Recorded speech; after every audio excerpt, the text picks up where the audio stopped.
I tried to come up with some joke that explained why I was wearing a hat that had to do with like, oh, hooligans wear hats, and then hooligans say bad words, and that's the title of the movie. But it's actually just because I have like ridiculous hat hair, and like seriously, look at this.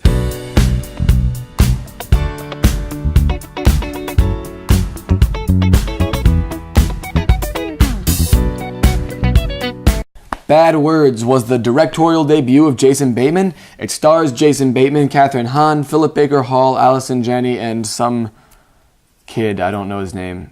Rohan Chand.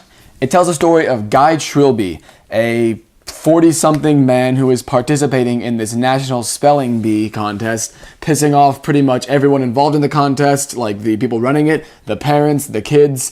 He's doing very, very well, and he gets in with a loophole that he never technically graduated 8th grade. And the rule is to participate in the competition, you have to have not passed the 8th grade by a certain date, and he never passed the 8th grade, so he's allowed to participate. I heard very, very mixed things about this movie. Some people said it was very good, some people said it was just alright, and some people said it was very bad. Like, actually, when I say mixed, I mean I heard pretty much anything I can hear about this. And I didn't really know what to expect going in. I actually enjoyed it. I thought it was a very, very good movie. Since it's a comedy, obviously the goal is to make you laugh.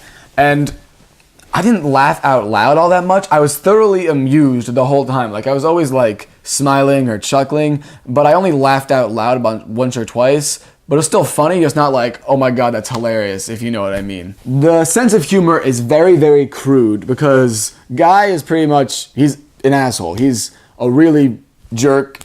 Like, he goes around bullying kids. If you saw the trailer, and one of the really funny moments is this kind of overweight child asks him, like, what are you doing up here? And he said, like, oh, the chair called me for help. Didn't you hear it?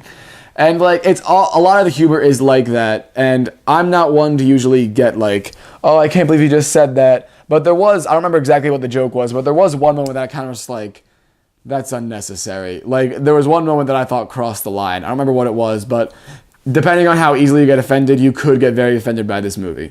Jason Bateman did a very good job both directing and acting. Obviously, I love Arrested Development, so I already really like him.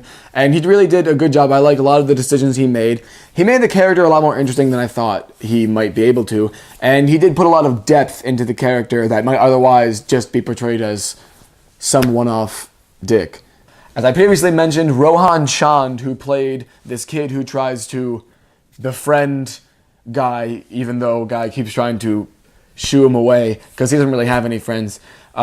He was actually very, very funny. This was his first movie, and he did do a lot of the jokes very, very well. I mean, as much as a child can do, especially in a movie like this, that's pretty raunchy and stuff like that. The rest of the cast is pretty good. Allison Janney is usually like hilarious. She's usually the best part of whatever she's in.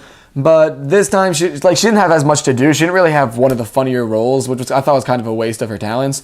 Philip Baker Hall also didn't really have a funny role, but he did well, because he's actually more important than you expected him to be. And all in all, the supporting cast did work pretty well. I thought it was good. I did like the ending, without giving away much, aside from the very, very ending. Like, the ending, the climax, I guess, it wasn't exactly what you would necessarily expect. And I did enjoy it. I thought it was a very good choice. It was interesting, it was cool, and it was funny. But then, like, they kind of did go for a cookie cutter, like, very, very end. But I kind of was willing to overlook it because a lot of comedies just have cookie cutter endings because it's a comedy. Like, you don't necessarily need to take that many risks in the ending, if you know what I'm saying. So all in all, this was a funny movie, but it just wasn't funny enough to put it over the edge. I did enjoy it. The acting was good, directing was good, writing was good. It just wasn't amazing. I'm going to give Bad Words a B+. It's not a huge release, so you might not even have heard of it, but I definitely recommend that you check it out. Thanks for watching, and I'll see you next time.